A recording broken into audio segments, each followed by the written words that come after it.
Oh, man. You know, I did so much yelling. I did so much yelling on the podcast for tomorrow that I really don't want to stress my voice any more than I already did. So I think we're going to take it easy tonight on the show. Tonight's show was SmackDown. My opening thoughts on SmackDown. The show sucked. The show sucks every week. There was nothing important on this show. Money in the Bank qualifiers, nobody cares about them. Tag team title match in the women's division, nobody cares about it. Nobody. The fact that I had to see Alexa Bliss and Dana Brooke in the same match, in the same ring, bro, that's like the shit nightmares are made of. Lacey Evans beating Sasha Banks, not really what I want to do on a Friday evening, but here we are. And we got the Triple H anniversary, which is probably the only thing of importance tonight on the show, celebrating 25 years of Triple H.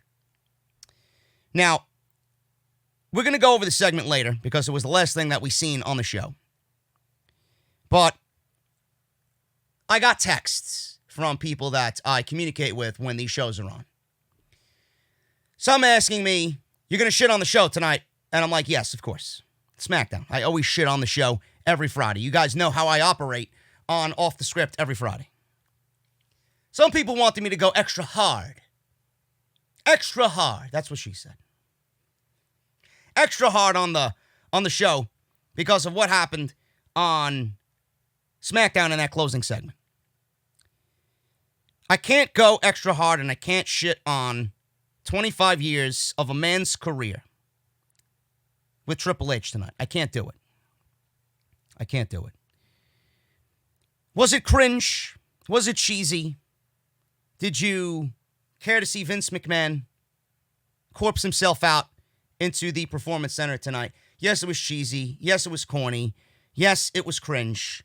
And no, you did not want to see Vince McMahon corpse himself out while he was speaking into a microphone and you can barely hear what the man was trying to say. I all know we don't like Vince McMahon, but we're not talking about Vince McMahon. We're talking about Triple H and the 25 years of service that he has given not only to the WWE, but he has given us his body for 25 years.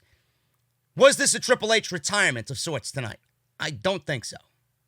If I know anything about Triple H, I don't know the man personally, but if I know the man professionally from watching him for all 25 years, I know for a fact that that is not the last time we see Triple H in a WWE ring. He will have a retirement match against who? I don't know. Who I'd like to see him go up against?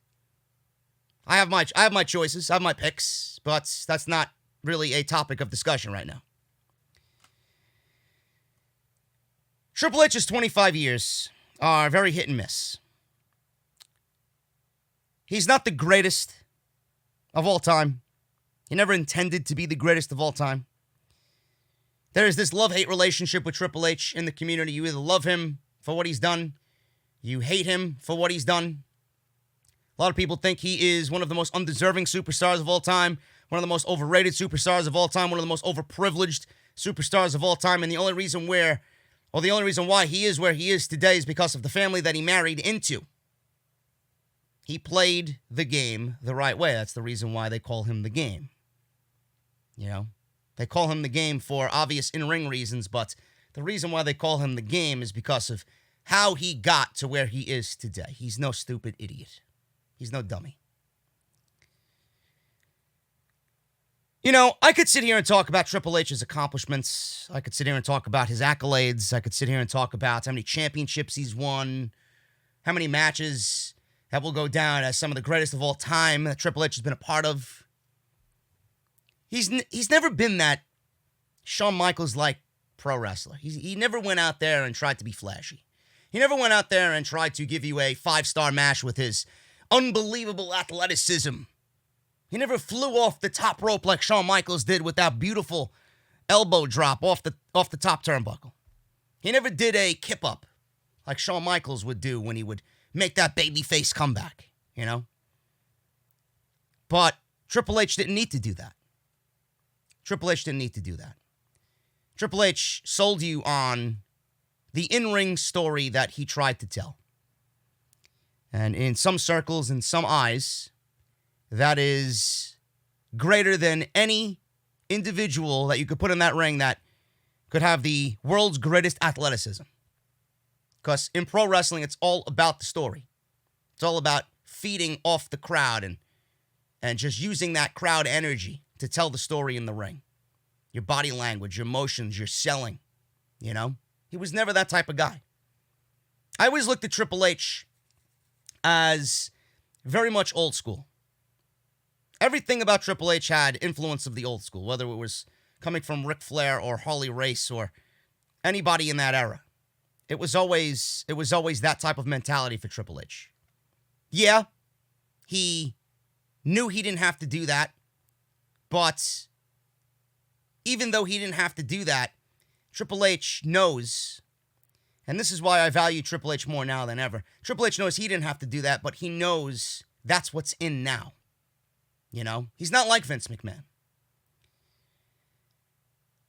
The point I'm trying to make is about Triple H and this segment tonight. I'm not going to shit on it because I respect Triple H to a certain degree where everything that he's done in this role that he has, everything that he has done with NXT, in my eyes, no matter what has happened in the 25 years leading up to this day on this SmackDown, it's going to be the next 25 years that is really going to define Triple H as the man that he is and the man that we've seen for the first 25 years. I honestly think the next 25 years are going to be the most important years of Triple H's life. And the reason why I say that is because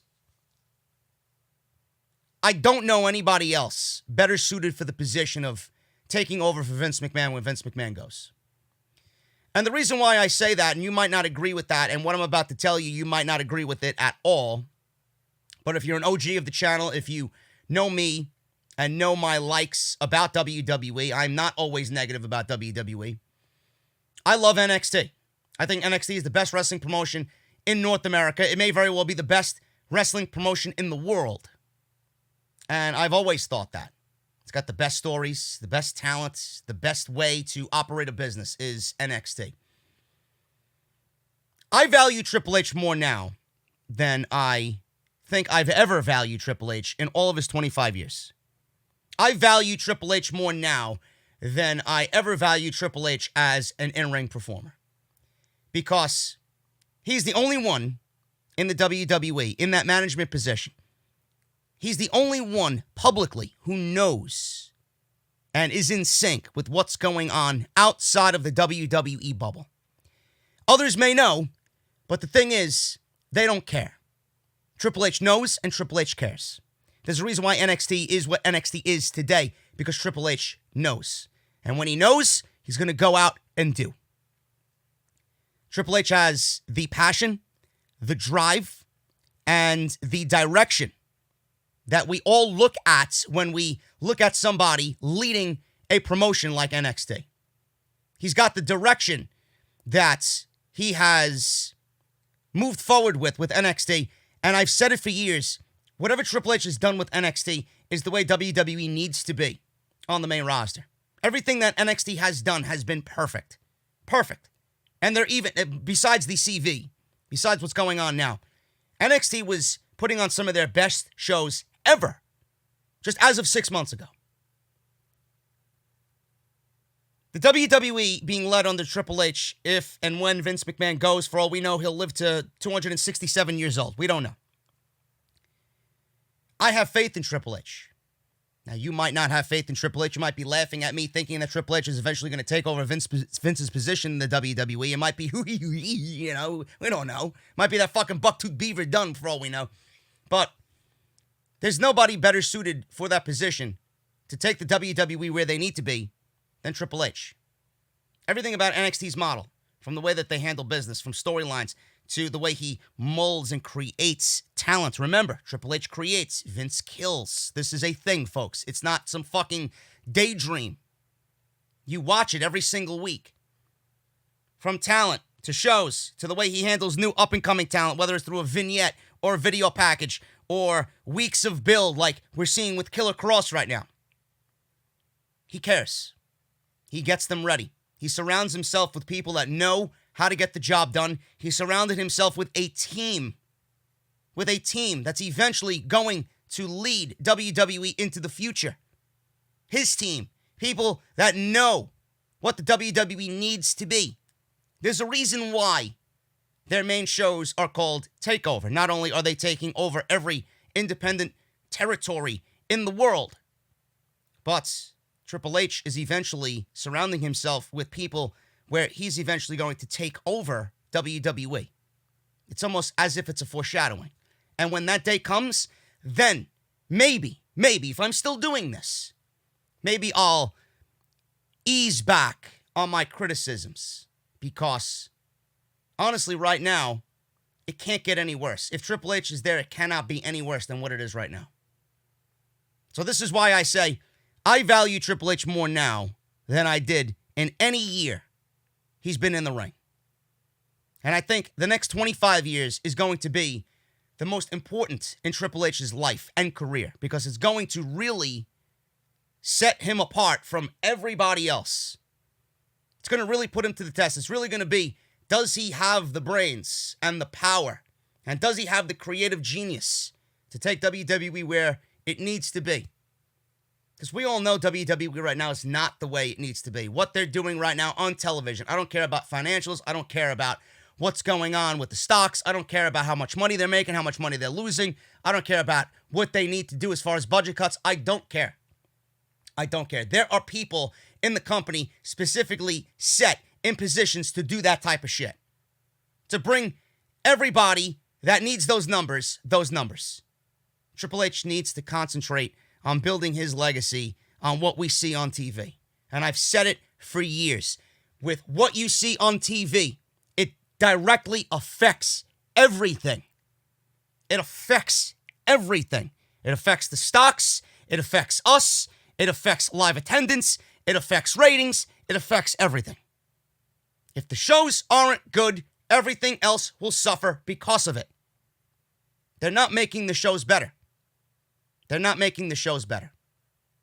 I do believe that when Triple H gets into that position, we're going to start to see what I've always wanted to see. The NXT model slowly start to creep into the main roster. Because what they're doing right now, they don't have a precedent on anything. Matches don't make sense. Matches are boring. Storylines are complete garbage. The pay-per-views don't feel special at all. They don't. Ranging from a B-level pay-per-view, a D-level pay-per-view, all the way up to their big pay-per-views like WrestleMania and SummerSlam, they don't even feel important. Meanwhile, Triple H, every NXT show feels important. Every NXT show has a continuing storyline. They focus on continuity. They're bringing up things that happened 6, 12, 18 months ago. Johnny Gargano and Tommaso Ciampa have been feuding for 4 years. And we're still in the heart of what's going on, and it's still interesting. Every takeover feels special. Every takeover feels bigger than a WrestleMania. Why is that? Because everything that Triple H has done with NXT, when you build up to that show, it's because everything else underneath it felt just as important to get you to that moment. You don't feel none of that. You don't see none of that on Raw or SmackDown or with their pay-per-views. This is why I say Triple H in the first 25 years, Hall of Famer, no question. But Triple H is going to become legendary status in the next 25 years. If he gets to that position. If. It's a big if. Some people don't think he's ready. Some people don't want to see him there. Some people don't like the way he's handled NXT. Some people don't like NXT in general and prefer the main roster. I think you're a fucking idiot. I think you're a weirdo. I think Triple H is the one man in this company that gets everything. You can't run the WWE in the best interests of what we want if you're inside that small little bubble that Vince McMahon is currently residing in. The reason why we love NXT so much, I want you to go out there and find one bad thing you have heard or read from someone in regards to any of their takeover shows. Not one bad thing was ever said about NXT from the height in which NXT started to really take off until now. Not one. After every takeover, Triple H knows I hit a fucking grand slam. That's what we need on the main roster. Who else is going to deliver that type of quality on the main roster? Nobody. The next 25 years of Triple H are going to be the defining years of that man's life and of his career. And if I was to choose somebody to sit in that position when Vince goes, who is it going to be? There is nobody else. Shane? Stephanie? Kevin Dunn? John Laurinaitis? Who? Who's going to take over the company? It's got to be Triple H. There's nobody internally that knows what the fuck we need besides Triple H. I don't trust anybody. I do trust Triple H because he's given us 7 years of fucking what we want as a fan base. Something that he's directly involved with. He's given us what we want. And if you don't think he knows what we want, and you don't think he knows that's exactly what we want on the main roster, and don't tell me, oh, well, NXT is the way it is and the main roster is the way it is because it needs to differentiate itself. I'm not saying it's got to be a direct carbon copy of NXT, but man, oh man, take some of the ideas and the mentality that is in NXT and put it to the main roster. I don't know. That's the way I feel about Triple H. Can I shit on Triple H? Yeah, I can. But I'm not going to. Triple H sat in that ring, or stood in that ring tonight, rather, and he let everybody rag on him. He let everybody shit on him. He let everybody bury him in that ring tonight. Whether it was something to do with his career or his WrestleMania loss record, whether it's Vince McMahon showing up and saying some insider shit that you probably never heard about Triple H, you know? Shawn Michaels ragging on him, his wife ragging on him, Ric Flair ragging on him, Road Dogg ragging on him. Triple H knows that what he's done in his career was special. He knows what he's going to be doing the next 25 years is special. And the fact that he went out there and let everybody shit on him, and he got humbled himself tonight, and he stood there and laughed about it and joked about it, and all the chants of boring that Vince McMahon made fun of him about, the chants of boring. Yeah, if this was, in a live arena, we'd be hearing Triple H, and it would only be the people of your immediate family sitting front row, meanwhile everybody else in the crowd is chanting, boring. That's what Vince McMahon said tonight. And he stood there and he laughed about it and he took it in good stride. I got to respect Triple H for what he did tonight, and I got to respect Triple H for what I think he's going to do with the WWE, and I absolutely have the utmost respect for Triple H for what he's done with NXT, because it's easily the best promotion, not only in North America, but in my eyes, the fucking world. NXT. There's no better wrestling show than a takeover show. None. Those are my thoughts on Triple H and the 25th anniversary of the game tonight. This is SmackDown right here on Off the Script. We're going to talk about the show tonight. We got Money in the Bank qualifiers. We got a women's tag team title match. And we got a tag team division that is absolutely hurting big time on SmackDown Live. Thank you guys so much for joining me. Like I said, this is Off the Script. It is April 24th, 2020. I'm JD. Follow me on social media at JDfromNY206. That's on Twitter and Instagram. Make sure you guys hit that subscribe button. Absolutely imperative. If you hit that thumbs up, man, gotta hit the thumbs up. Helps out the channel, helps out the video immensely. I can't stress that enough. So hit that thumbs up and let me see the support right here on the podcast. Make sure you guys check out all the other videos that you might have missed on the channel linked down below. I know for a fact that the podcast did not get pushed out to sub boxes today because the difference between last week's and this week's was ridiculous. I seen about 25% less views on today's podcast than I did last week's Friday show. So make sure you guys go and check that out. Off the Script, episode 323, part number 1 is now live on YouTube, on iTunes, on Spotify, on Podbean, and all major audio platforms. Make sure you guys go and check that out. We talk about the anonymous John who went to Orlando city officials and said that the WWE is forcing him to work the PC tapings in midst of the CV pandemic. And we said, WWE is not forcing anybody to work, but they are forcing people to work through one method and one method only, and that is fear. The Vince McMahon fear method, using fear as a manipulation tactic, is Vince McMahon. This is what we talked about on the podcast today, so make sure you guys go and check all of that out. And we talk about as well the SmackDown hacker, who we did not see tonight. And we talk about his identity. Could be one, it could be two, or it could be three different people. So make sure you guys go and check that out. Patreon.com/JDfromNY206. That is the Patreon link if you guys want to support the podcast. And I know you guys, listen, I haven't shaved in 3 weeks. I think I'm going to let this grow out. I think I'm going to look like Triple H. I'm going to try and go the Triple H route with the beard. But how I keep it trimmed and how I keep everything else on my face clean is because of Harry's. Harry's, man. Now is not the time to overpay for razors at the drugstore. If you even want to venture into the drugstore, which right now looks like a bizarro world, Harry's knows sometimes it's better to stay inside. That's what I do. That's why they ship directly to you, so you can experience the quality of a Harry shave in just a few days from the convenience of your own home. I love Harry's razors. I've been using it for about 3 years, and I love the smoothness of the blade. I love the fresh scent of their razor shave gel, and I love the fact that when I use other brands, I always cut myself. With Harry's, I've never cut myself shaving once. Join the 10 million who have tried Harry's and claim your special trial offer today using harrys.com/scripts. They're a return to the essential, folks. This is what I want SmackDown to do. Return by using the essential. Quality, durable blades at a fair price. I want quality storylines that make sense. Just $2 per blade.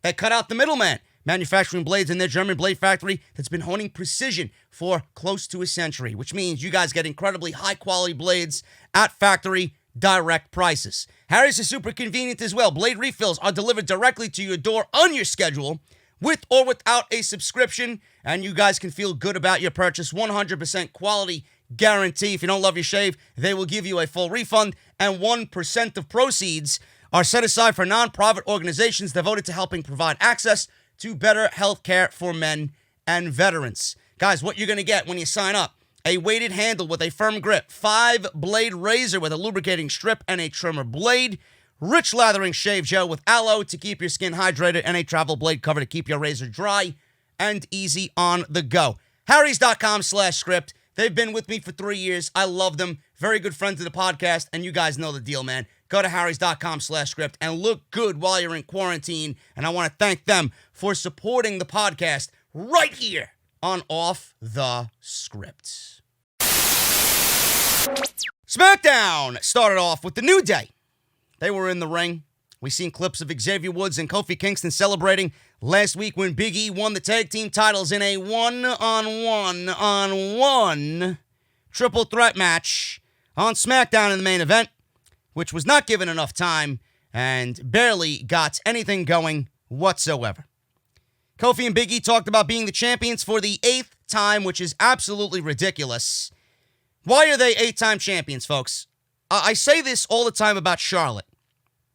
And obviously I like the New Day more than I do Charlotte. Obviously I like Kofi and Big E and Xavier more than I do Charlotte. Now, I at least remember a time when the New Day had great feuds.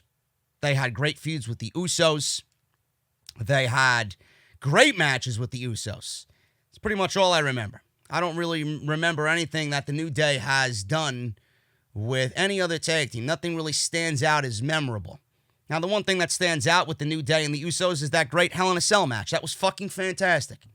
And their matches, you know, that are outside the Hell in a Cell, they were also very good as well, you know. A lot of match of the year candidates, a lot of match of the night candidates by the New Day and the Usos.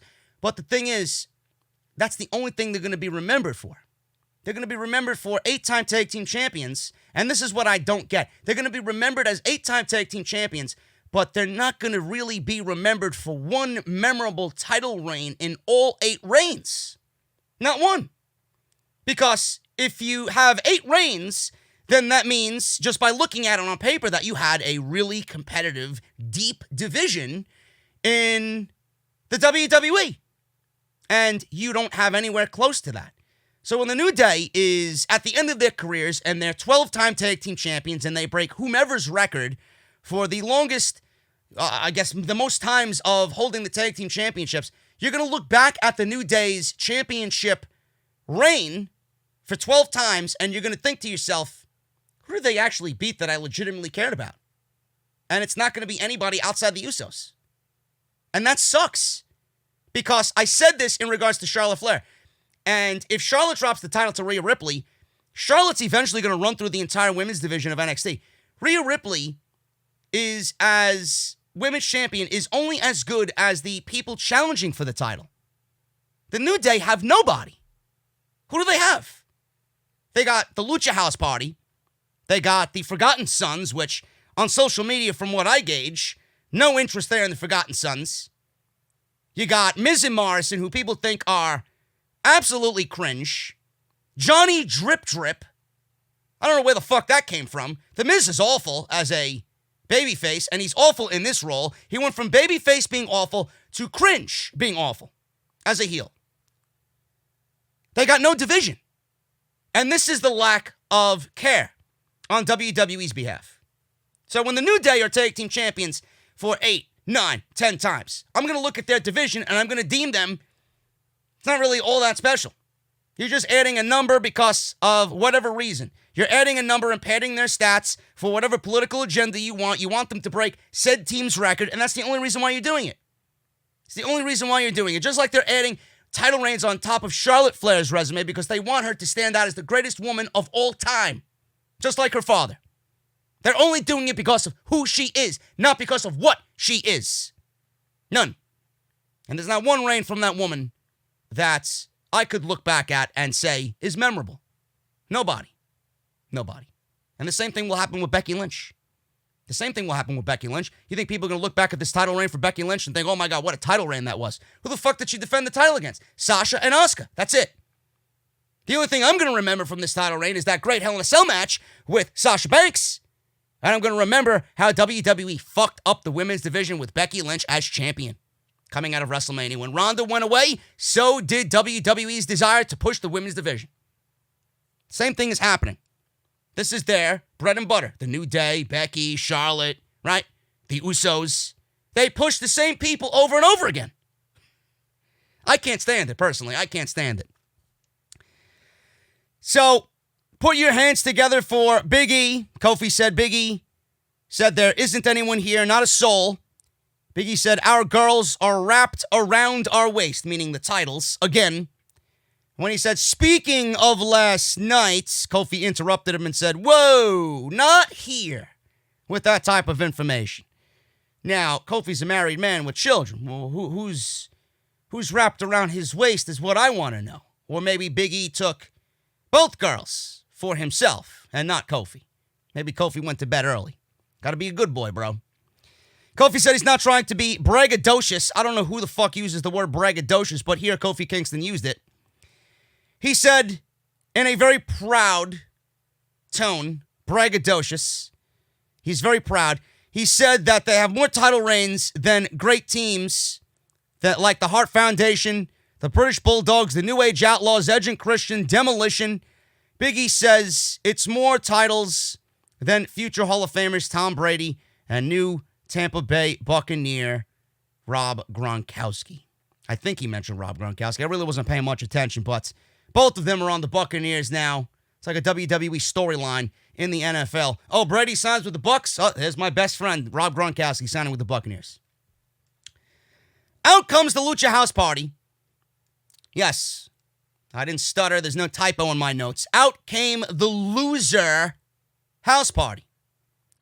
We got Lince Dorado and Gran Metalik walking out.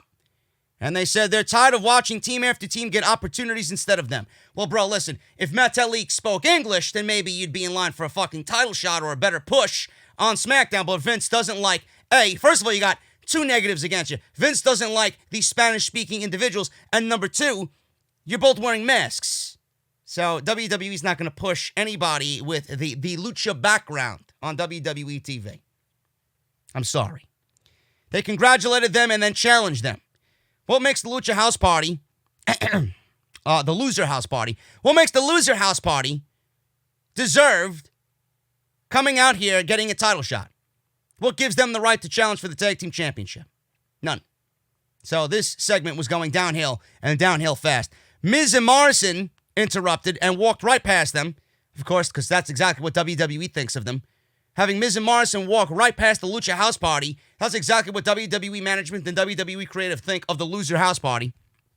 He questioned whether the New Day are worthy champions after winning a singles match only. Morrison said they make the tag team titles look like jokes. No, bro, that's WWE creative's job. So I'm sorry about that line there. You're wrong, Morrison. You're wrong.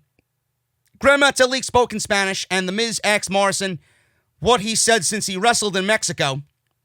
As Lince Dorado began to translate, the Forgotten Sons interrupted. Miz laughed at the Forgotten Sons and asked, "Who the hell are you guys?" It's exactly what WWE thinks of the Forgotten Sons as well, playing up to the fact that they are already forgotten. Steve Cutler introduced himself and his partners, Wesley Blake and big old Jackson Ryker. He said they eventually served their countries and they have been ignored and treated like trash ever since. Oh, so you and the tag team division have something in common. Oh, great. That's great. Look at that. We're making similarities here on SmackDown. He said they will be forgotten no more. Keep dreaming, bro. Vince already forgot about you after he was introduced to you guys. Miz complained about them interrupting. He said he has been in WWE for 15 years. Jackson Ryker then said The Miz was a poser because he played a Marine in a movie and you're looking at a real-life Marine. Line of the night by Jackson Ryker. I'd rather hear him speak than wrestle. Wesley Blake said that they are gifted athletes and some might call them savages. He said they could strike anywhere, anytime, and they wouldn't see it coming. Blake threw an elbow at Big E. A big brawl broke out. I thought this was going to lead to a fatal four-way of sorts for tonight. I'm sure that's what it will lead to. Miz and Morrison took a few shots and then bailed out and retreated to the stage. These Sons beat up the New Day, and Jackson Ryker powerbombed Kofi on top of Big E. And that was pretty much it. Kofi got destroyed. I think one of the titles was ripped in this savage attack. And that was pretty much it. So, I could absolutely envision a fatal four-way of sorts for the tag team titles, maybe at Money in the Bank, because WWE is so uncreative. They lack any type of creativity and desire to book a legit tag team division. There is no tag team, so they're just going to bunch these teams and whatever teams they have in the division into one match, because that's what they do. And I could absolutely see the Forgotten Sons winning the tag team championships because A, they're the new team, and B, they don't have to win the titles by pinning the New Day in a multi-team match. They could pin the Lucha House Party and win the fucking match if that is the particular rules of said Fatal 4-Way. Maybe it's an elimination. I don't know. But the Forgotten Sons are the only legit heel tag team on this brand. Miz and Morrison, I don't really look at them as heels. The New Day, they're boring. And the Lucha House Party, why are they even on TV? But this is the state of the tag team division, folks. This was an awful segment. The acting was terrible. The Miz is awful. Miz and Morrison are both fucking terrible. And I love John Morrison. The New Day, I can't stand looking at them as tag team champions. And the Lucha House Party, I mean, you got to fucking bend over backwards and really find and dig deep as to why these guys are even out there amongst the tag team title discussion. It doesn't make any sense to me. This division is in shambles. I just don't give a shit. And within 15 minutes of this show, they're making me not care about the remaining hour and 45 minutes. Coming up, we got Drew Gulak versus Baron Corbin. I don't know why we're still calling him King Corbin. I can't wait till they have another King of the Ring and he puts his crown and the scepter on the line and he loses, so we don't have to call him fucking King Corbin anymore. Drew Gulak versus King Corbin. Now, I don't know if this bothered me as much as I don't know if it bothered you guys. Let me rephrase that. I don't know if it bothered you guys as much as it did me, but Drew Gulak did not come out to his own theme music. He came out to Daniel Bryan's theme music. So, in my eyes, it was as if we're getting Daniel Bryan versus Baron Corbin, and we're getting that match next week. So, surprise, surprise. We got Drew Gulak coming out with Daniel Bryan's music, and it just reminds me how low on the totem pole Drew Gulak is in the eyes of WWE management. There's no crowd. I would get it if this was a live show in front of a crowd. Daniel Bryan's music's going to pop more to the crowd.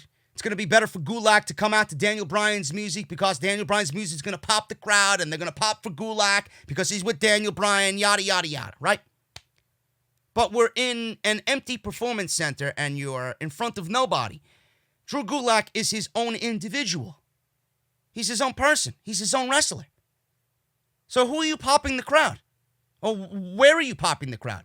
And who are you trying to impress with him coming out to Daniel Bryan's music? He's his own person. Come out to your own theme music. I don't get it. On a show, if there was a live crowd, I'd get it. On this night, I didn't get it. And then my buddy Jesse is telling me, and I got to agree with him, if this is the only way, if this is one of the reasons for Drew Gulak to be on TV, if he's going to come out to Daniel Bryan's music, if this is one of the only ways we get to see Drew Gulak on TV and with Daniel Bryan, paired with Daniel Bryan, I guess it doesn't really matter. And I got to thinking, I'm like, he's probably right. He's probably right. Gulak coming out to Daniel Bryan's music is one of the only ways, probably a provision, that Gulak even makes it to TV. I wish there was a provision on fucking Baron Corbin and how boring he is. Jesus fucking Christ, why is this guy on my television? Absolutely boring. Baron Boring is his fucking name. This match went 7 minutes. Did you really expect Drew Gulak to qualify for the Money in the Bank when Daniel Bryan has already qualified? I mean, give me a break. You know they're going with Corbin. Baron Corbin wins with an end of days. The match really didn't do anything for me. Drew Gulak is great. I can't stand Baron Corbin. I really can't. So, Shinsuke Nakamura and Cesaro snuck up behind Bryan, who was obviously outside, cheering on Gulak. They attacked him. Gulak tried to make the save. Corbin charged and shoved Gulak into the ring post. Back in the ring. End of days, which is my favorite finisher in all of WWE. And Baron Corbin wins and qualifies for the Money in the Bank at the WWE headquarters in Stamford, Connecticut. Will he climb the corporate ladder and retrieve the Money in the Bank briefcase? Now, if WWE was smart, they'd go over that statistic. I think Corey Graves did mention it, so I might be one of those people that missed it. But they did mention the statistic of cash-ins, and Baron Corbin is on the opposite end of the cash-ins. He was one of the few people to lose the briefcase. Remember that? Remember that? I remember it like it was fucking just 5 minutes ago, folks. Baron Corbin tried to cash in on a already sweaty and tired Jinder Mahal. There was a match. Now, I might give you ear cancer with this one, but it did happen. It was Jinder Mahal and John Cena on SmackDown. Now, whether it was for the WWE title or not, I don't remember. I don't really give a shit. But it was John Cena versus Jinder Mahal on SmackDown, live. This was when they were on USA Network. And Baron Corbin tried to cash in on Jinder Mahal. I think Jinder Mahal beat John Cena. I don't know if it was by a pinfall or a fucking DQ or a countout or whatever. He was in the ring. Baron Corbin tried to roll up Jinder Mahal, I believe, and he tried to cash in on Jinder Mahal, and Jinder Mahal rolled him up. Jinder Mahal rolled him up and beat him, and he ruined his cash-in. Jinder Mahal, who just went 15 to 20 minutes with John Cena, he rolled him up with a schoolboy, and Baron Corbin couldn't kick out. A fresh Baron Corbin, who, by the way, did not even appear on the show before that. That was his only moment of the night on the show. Could not kick out of a old school roll-up. Schoolboy. Awful.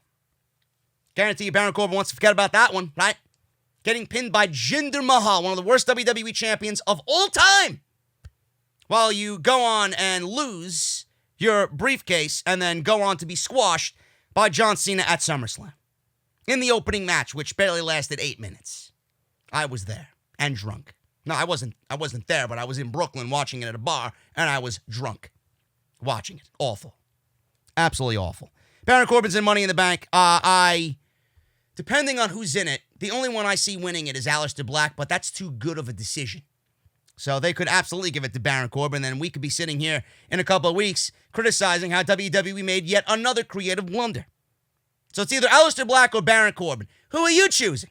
I know who WWE Creative is choosing, because they're going with their boy, Baron Corbin. Meanwhile, all of us logical people are going with Aleister Black. Sheamus versus Daniel Vito. He did not look like a Vito. I don't know where they got this guy from. Cole said Vito is a WWE Performance Center talent. Looks like he was pulled from the fucking janitorial office. Graves says he's a former professional rugby player in Australia. He went right after Sheamus with forearms, and then that was it. What do you think happened next? Did he actually get some more advantage on Sheamus? Now, Sheamus literally beat the shit out of this guy. Bro kick, and that was it. 1 minute. Sheamus is on this thing about him being disrespected. Cole feels like Sheamus is being disrespected. Or he said Sheamus feels like he's being disrespected. But he was talking about Sheamus being disrespected. And then later on in the evening, Michael Cole got what was coming to him. Because he keeps talking about Jeff Hardy. It's actually one of my favorite parts of the show lately. Michael Cole's talking about Jeff Hardy. And everywhere Jeff Hardy's being named, Sheamus is just there, waiting in the shadows. It's great. Colin Graves threw it to a video feature on Jeff Hardy. He said last week this was about the fall, and this week was about the redemption. Now, I'm going to go over what they showed in this segment, and then I'm going to give you my thoughts on Jeff Hardy. And I want you guys in the comment section, legitimately, this is your homework for the evening. I'm going to start giving you guys homework assignments in the comment section. I want you guys to tell me if I'm a little crazy with my logic and thought process, or you actually agree with what I'm about to tell you. Michael Cole and Corey Graves said this was about the redemption. They showed a smiling Hardy saying fatherhood taught him the straight and narrow. He said he didn't want his daughters to ever see him like that again. They showed clips of him playing with his 2 daughters. They went to the grave marking of his mother. He said that she helped him through it all. Now, clearly, Matt Hardy was in this clip, and they did everything possible to block out Matt Hardy from this clip and this entire promo package. They went to a clip from 2017's WrestleMania 33 with the Hardys hiding backstage. Matt Hardy was shown there because this was a clear shot of both of them, and they needed this shot because it really kind of made the tone and set the tone for the entire segment here. Jeff got emotional. He teared up before the New Day surprised everybody by announcing the match becoming a fatal 4-way. You know the clip where the entire Orlando crowd erupted with the Hardy Boys music. They showed the crowd going crazy. They had clips of Big Show and Christian talking about how great of a moment that was and that their boys are back and now are Monday Night Raw Tag Team Champions. Now, WWE, first of all, they did everything possible. They cut out Matt Hardy as much as they could from these segments, even during the fucking match highlights. You seen Matt. Sometimes you seen a picture of his arm or a video, a slow motion still of his arm. You seen him briefly with the tag team title. They cut him out of the fucking scene with his mother's grave. You know? WWE did everything possible to just shit on Matt Hardy in this segment. And it's just ridiculous. The majority of their careers are both of them together. If you are going to talk about one of them, you got to talk about both of them.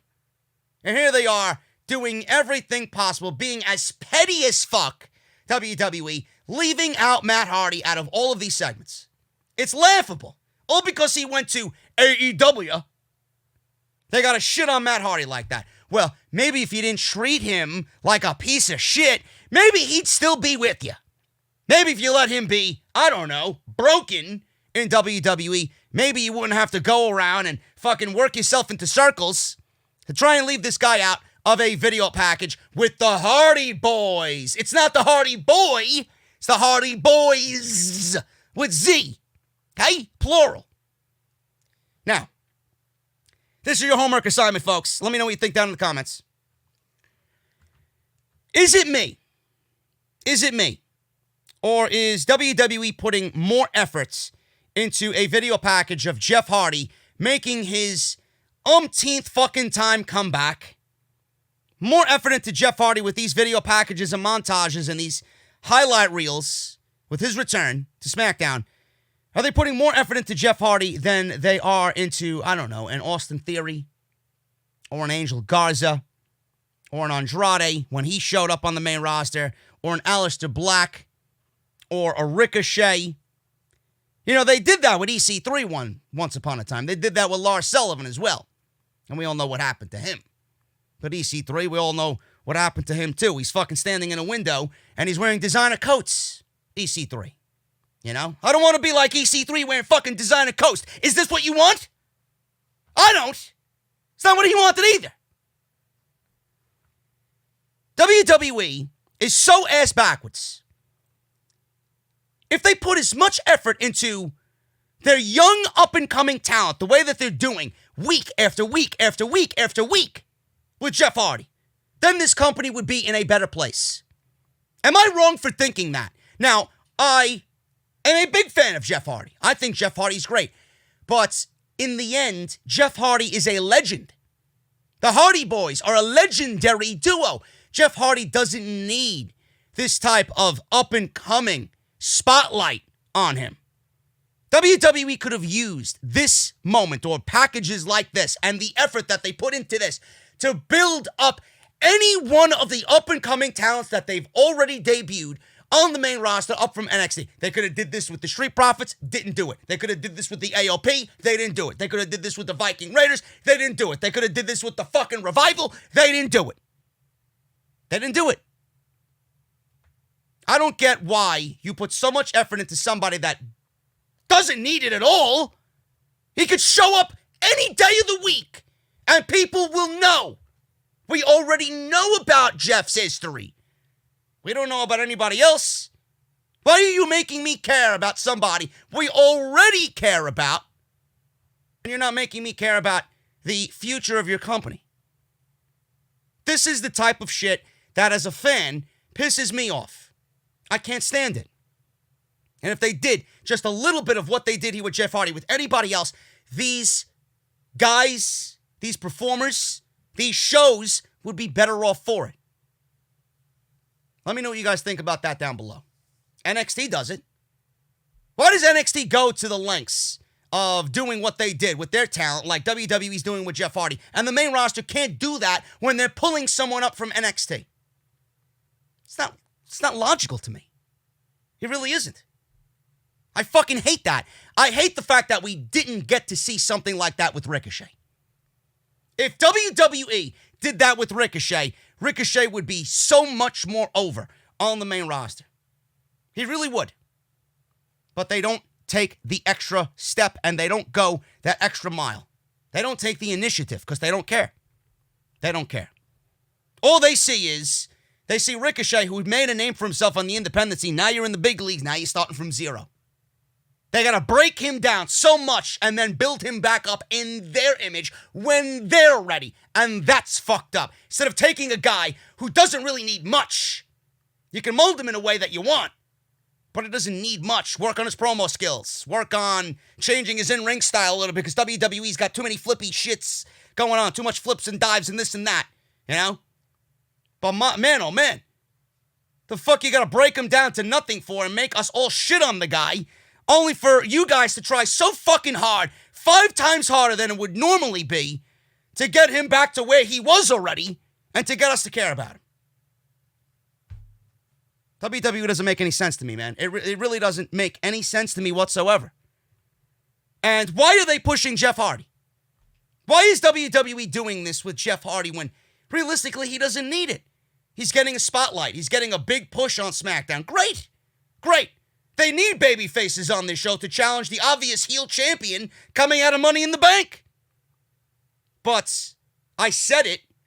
Now, let me clarify this because I know I had some people mention it in the comment section last week. Oh, JD contradicted himself. He wanted Jeff Hardy to beat Goldberg, but then the next week he said Jeff Hardy doesn't deserve a championship. Yes, in that situation, I would take fucking a plastic bag over Braun Strowman.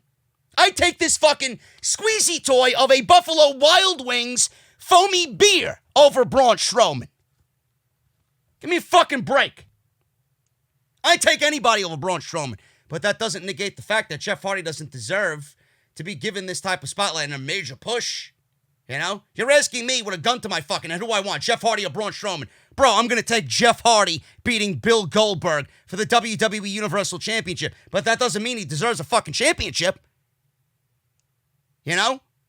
They're giving him a main event push for what reason? Because WWE wants you to think, hey guys, we got the better Hardy, we got the more important Hardy, we got the main event Hardy. Meanwhile, that guy's fucking doing, yes!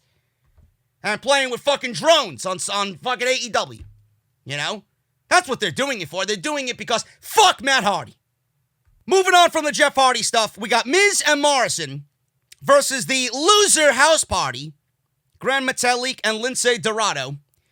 This one went 6 minutes, and the Lucha House Party gets a win over Miz and Morrison. Now, I don't really understand this outside of the only reason I'm about to give you.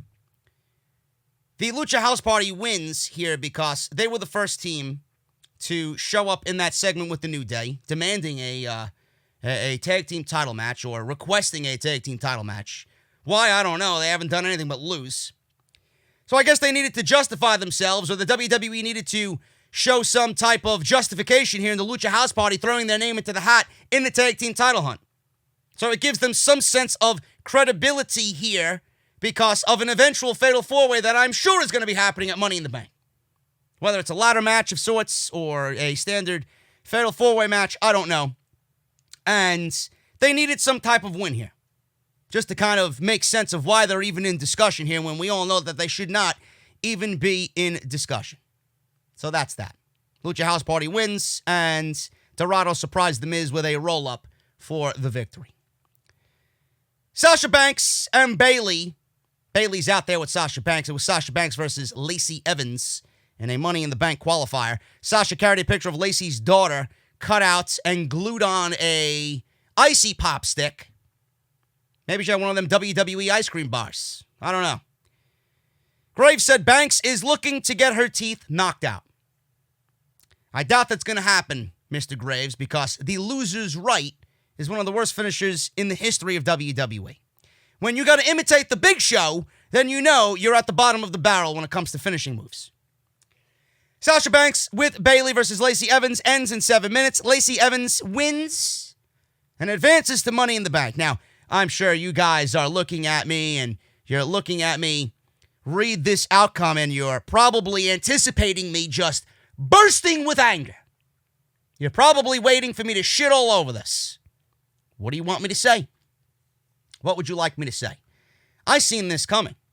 I knew this was in the bag for Lacey Evans before the match was even promoted on the show tonight. Lacey Evans wins here. She goes to Money in the Bank. Whatever. She's in a match with Nia Jax, Asuka, Dana Brooke, and Shayna Baszler. Okay? Now, I'm afraid of Nia Jax winning, which I hope to God she doesn't. Asuka and Shayna Baszler are the only two women that I would take as a winner of that match. Shayna Baszler needs to win the match, so Lacey Evans can be in there. She could be in a big spotlighted match on WWE pay-per-view, and she ain't going to win it, because she's not going to win it. Knowing Vince, he'll probably give it to Lacey Evans, and then he'll probably have Lacey Evans pin Sasha Banks when Sasha beats Bayley for the Women's Championship. That's what I could see Vince doing. Shayna should really win it because she needs that win, and she needs to redeem herself coming out of WrestleMania because WWE made a creative blunder right there with Shayna Baszler at WrestleMania. We all know that. She should have beat Becky Lynch. But Lacey Evans wins here, and it was very predictable. Now, how did Lacey Evans win here? First of all, Lacey Evans is fucking absolutely unbearable. She is nauseating to look at. She's nauseating to watch wrestle. She is insufferable in every sense of the word. I don't know how anybody could look at Lacey Evans and see legit star. I look at her and, my God, man, she's been doing this for how long? And she still has not progressed in the ring, let alone progressing in the ring. I do not look at her and I do not see women's champion. I'm sorry. There is only a select few of women on this roster, in this company, I would ever look at and say, you know what, just by looking at them, I look at world champion. I look at women's champion. Lacey Evans is not that woman. I'm sorry. Now, Lacey Evans, she is so bad in the ring that she looked completely lost during this match. Sasha clearly led the entire way. Sometimes Lacey Evans was so, I guess, 2 steps ahead of what she needed to do that Sasha kind of botched herself at one point during a powerbomb that led into a bank statement. Not good at all. I watched this with eagle eyes. Not good at all. So, we got a bank statement. We'll pick it up from there. Bank statement. Evans rolls out of it. Sasha stayed in control. Lacey surprised Sasha with a loser's right out of nowhere. Bayley put Sasha's leg on the bottom rope to break the referee's count. Bayley credited Sasha's ring awareness. Lacey hit Bayley. Sasha rolled up Lacey, but the referee was so preoccupied with Bayley that you could have counted to about 7 legitimately, and Sasha could have won this match 2 times over. So Sasha rolled up Lacey. Ref was preoccupied. Lacey then caught Sasha with another loser's right, and that was the one that knocked Sasha out, and she got the win over Sasha Banks. Clearly, she was upset with Bayley. She said, "Stay out of my business. I don't need you." Sasha and Bayley soaked up the loss on the stage. Tamina showed up and superkicked Bayley. Sasha looked on as Tamina backed away. Lacey was celebrating in the ring with her music playing on the PA. Now, first of all, they're trying really hard to get me to care about Lacey Evans' daughter. I do not care about Lacey Evans' daughter. Nobody gives a fuck about Lacey Evans' daughter. If you care about Lacey Evans' daughter, you're a complete simp. You really are. Okay? They're trying so desperately to incorporate Lacey Evans' daughter into this storyline or whatever Lacey Evans is doing to try and get Lacey Evans over with the viewing audience at home. And bro, let me tell you something, bro. It doesn't work, bro. Okay? Here's my Vince Russo. It doesn't work, bro. Okay? This is not going to work. It hasn't worked. In fact, it's actually making her look worse. Because I genuinely don't give a shit. Be the Forgotten Sons mentioned that they were real-life Marines. It took WWE 2 weeks to let that information, be revealed with the Forgotten Sons, and it took them 12 months to let us know that Lacey Evans was a fucking Marine on WWE television. Great job there, WWE. I see you got your priorities straight. And yet you want me to care about this woman. Nobody gives a fuck about Lacey Evans' daughter. Keep her out of the storyline. It's not doing anything. And the only people that give a fuck about her are the Lacey Evans bots and the simps on social media, okay? Sasha Banks losing is not a big deal to me. Because Sasha Banks is getting a title shot against Bayley eventually. You don't need the Money in the Bank to build up Lacey Evans, to build up a match with Bayley. Lacey Evans winning means nothing. Lacey Evans is going into Money in the Bank, and hopefully she doesn't walk away with the briefcase. Because you got Shayna Baszler in that match, who needs it more than anybody. So, that is hopefully what happens. You don't need Sasha to win in advance, because Sasha wouldn't really fit into that match with Shayna needing it more than Sasha. You can build a story with Sasha and Bayley without the briefcase. And WWE, normally they would fuck this up. It is so easy to book that I don't even think these people could fuck it up. Sasha and Bayley doesn't need the briefcase. Lacey Evans wins because of that reason and that reason only. So, there you go. There you go. I am not upset about it. You guys expected me to shit all over it. There's no reason for me to shit all over it because this was predicted before the match even took place. I am okay with it. The match was bad. I didn't give a shit about the match. Lacey Evans sucks, but the outcome the outcome is what makes sense here, and Sasha is going on to do what she's got to do with Bayley. After the match is what was really completely garbage. Might have been more garbage than what we've seen in the ring. Sasha and Bayley soaked up the loss. Tamina showed up, and I don't know if Bayley was supposed to run away or show some fear or show some just, oh my God, I'm afraid of you. But she stood there as if she didn't give a shit at all about Tamina, and she walked right into a super kick. She looked ridiculous. The acting on this show, the acting with some of these women and these men on this show is downright fucking just nauseating. It makes me turn my head in embarrassment for them. I can't watch it. It's that embarrassing. This was embarrassing. She walked right into a super kick, and I don't know whether she was supposed to be there and show some fear and be intimidated by Tamina, but we got Tamina and Bayley at the pay-per-view. I'll let you fucking chew on that one. I know you guys are excited and can't wait for that barn burner of a 5-star classic coming up in a couple of weeks.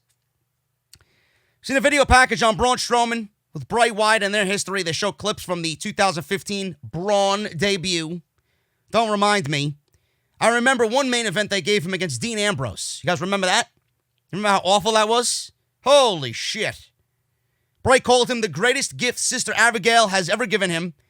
He then went into a replay of what happened last week with the present that Braun noticed in the corner while he was on the Moment of Piss podcast. Sit down talk show, whatever the fuck it is.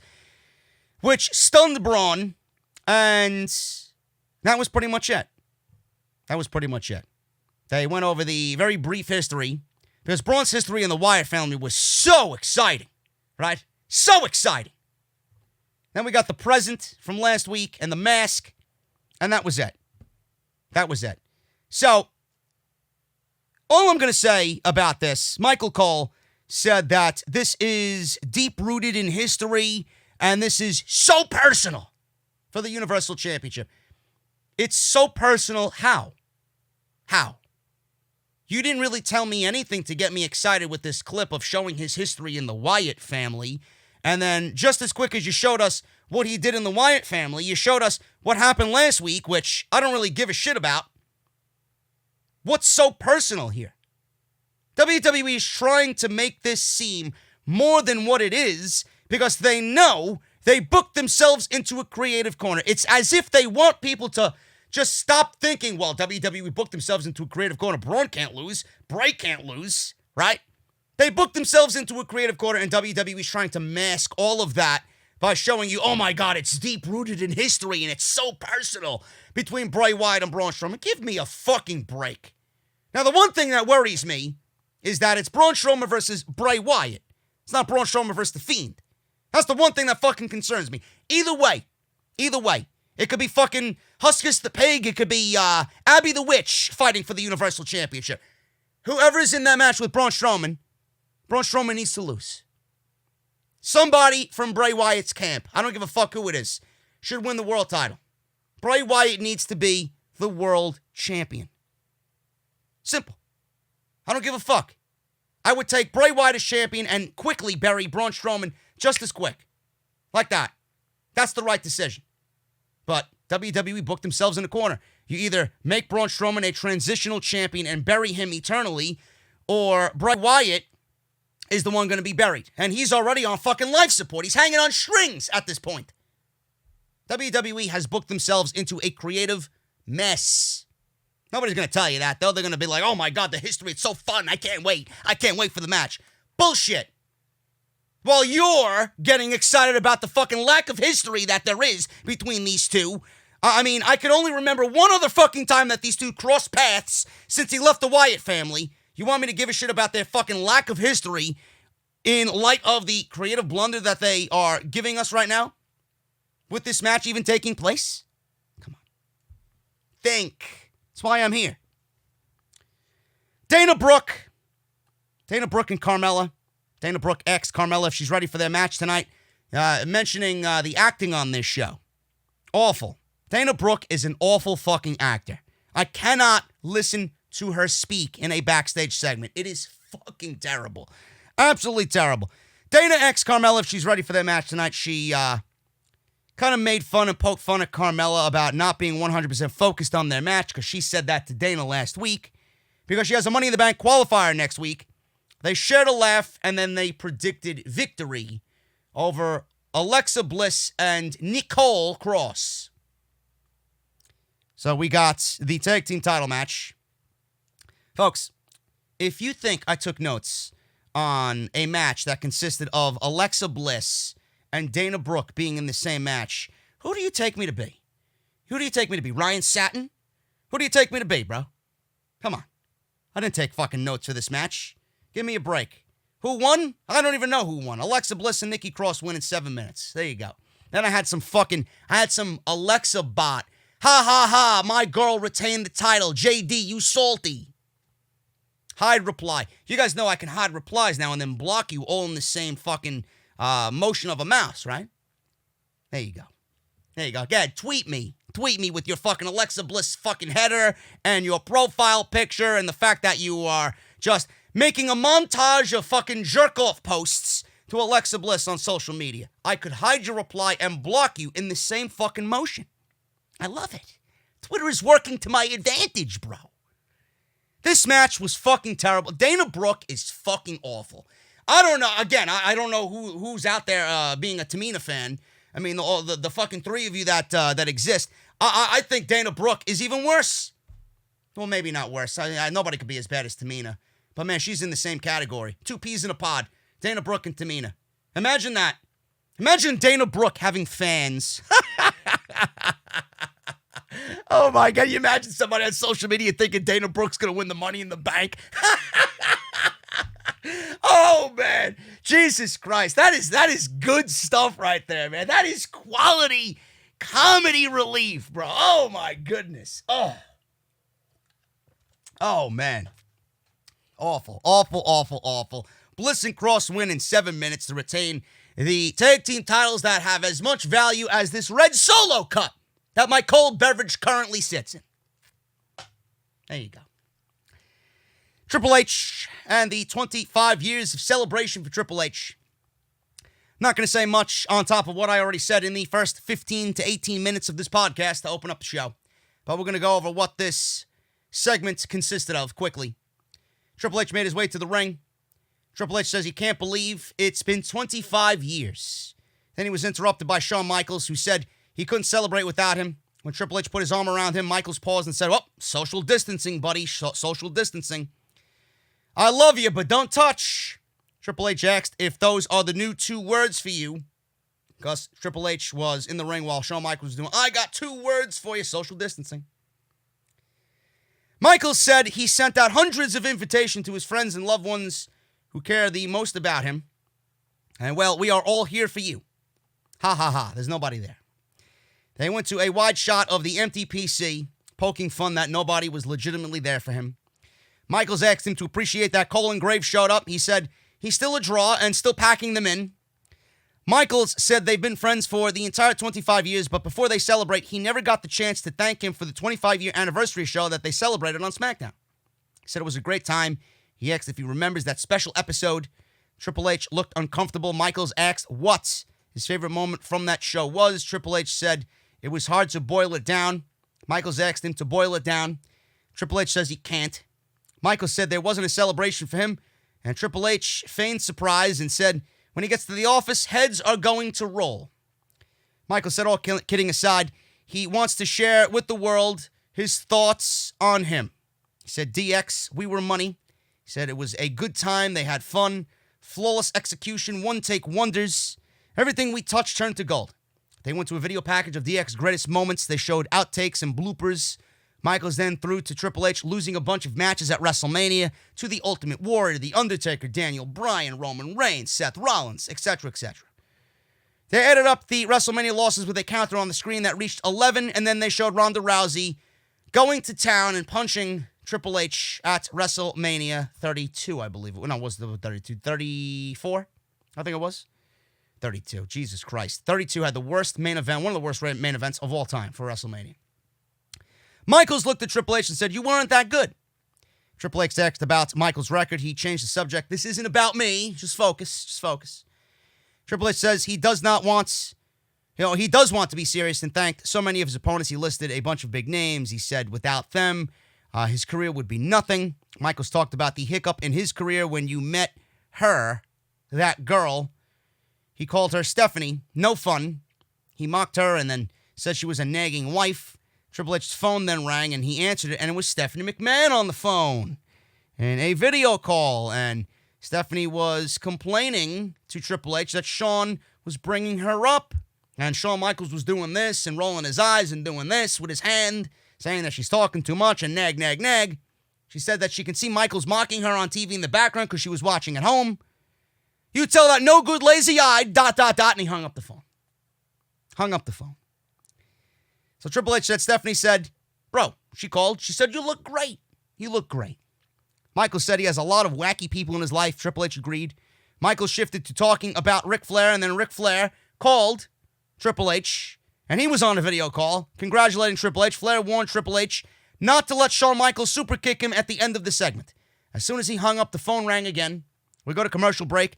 Come back from commercial break, and it's good old Road Dogg, D-O-double-G, Road Dogg, who's working in NXT, by the way.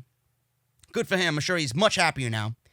Brian James was on the phone. He asked if Flair was crying on live TV a minute ago.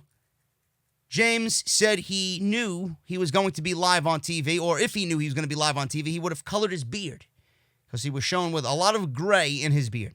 Michael says it was time to go. That to wrap it up, Triple H said he got time cleared by Fox.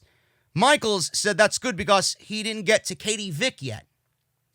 Vince McMahon then stepped onto the stage. Michaels, he looked like a corpse, by the way. Vince McMahon, oh my goodness, man. I guarantee that man is not getting any sleep nowadays. Michael stepped out of the ring and said he let Vince and Hunter celebrate 25 years. Vince said under normal circumstances he'd be in the ring and give Hunter a big bear hug in the middle of the ring. Vince says he knows there are people who appreciate what's happening in the ring tonight. He said the front row of his family would be cheering for him, but the rest would be chanting boring in the crowd. Vince talked about the gobbledygooker stunt with the egg and expected a big reaction when it hatched, but nobody cared. No cheers, no boos. He then brought up the Katie Vick segment. He explained it, and he referred to Triple H as his son-in-law. There, I said it. He said it was in poor taste. He said this is like Bayley's This Is Your Life, but it wasn't Bayley's fault that segment sucked. So there you go. We got confirmation that it wasn't Bayley's fault. Bayley can now sleep at night, getting that confirmation. Vince says he loves Triple H. He said he loves both of them. He said their performance was horrible tonight, god-awful. Then he said, it sucked, pardon my language. Oh, look, bro, Vince is using terms that describe this show. God-awful, and it sucked. Awesome. And then he used a term that I'm going to start using because I think it's very powerful, it's very good. It was downright rotten. It was rotten. So he said it was absolutely rotten. I'm ashamed of you guys. He then said goodnight and turned off the lights in the arena. He strutted away off the stage, turned the lights out, and then they began playing the sound of crickets, and the show went off the air. Good on Triple H for being a good sport there. They kind of humbled him a little bit, ragging on him, shitting on him. Took it like a good guy there. Took it in good stride, good humor. So that was that. Overall, SmackDown wasn't a good show tonight. I mean, the creative logic gaps continue to exist on this show. Nothing is exciting on this show. The storylines that they have in place going into Money in the Bank just don't interest me. I have a feeling WWE is going to fuck up the creative going into Money in the Bank. And the closing segment here with Triple H, I can't really shit on it because I would rather watch that than anything that SmackDown is currently producing with the current crop of guys that they got on the show, to be perfectly honest with you, And the only reason why this was done was because it was a marketing ploy to get some ratings on SmackDown because they know that the ratings are not good whatsoever. And they promoted this entire Triple H celebratory thing for 25 years. He was going to be there live, etc., etc. It was only a thing to pop a rating. They knew that they relied on that for the last half an hour. They didn't really have to do much for the rest of the show. So it is what it is. They did what they did to pop a rating tonight to get some interest on the show by using people that they know the casual audience is going to remember and know and sit around for, and they half-assed the rest of the show. And what they're doing is really having an effect on everybody's feelings going into Money in the Bank. It sucks. It sucks. Guys, I'm getting out of here. I hope you enjoyed the podcast. Let me know what you think down below. Do your homework. Let me know what you think of that Jeff Hardy segment. If I'm right, if I'm wrong, what you think about it, concerns, and all that stuff down in the comments. Hit that thumbs up. Follow me on social media at JDfromNY206. That is on Twitter and Instagram. Make sure you guys hit that subscribe button down below. Turn on that bell for all notifications. And if you guys want to check out the podcast from earlier, Off the Script 323, part number 1, it is now live on YouTube, as well as Spotify, iTunes, and Podbean. If you're on those, please, on iTunes especially, leave a 5-star rating on the podcast and let me know what you guys think of the show. Thank you guys so very much. I'm getting out of here, and I will see you tomorrow for a 2-hour-plus edition of Off the Script when we go over the Q1 conference call held by Vince McMahon for his shareholders. You're not going to believe what he's blaming the low ratings on for SmackDown and Monday Night Raw. And if you want to rant, you're going to get one tomorrow. So look forward to that. Hit that thumbs up, and I'll see you guys right back here tomorrow for OTS, part number 2, 323.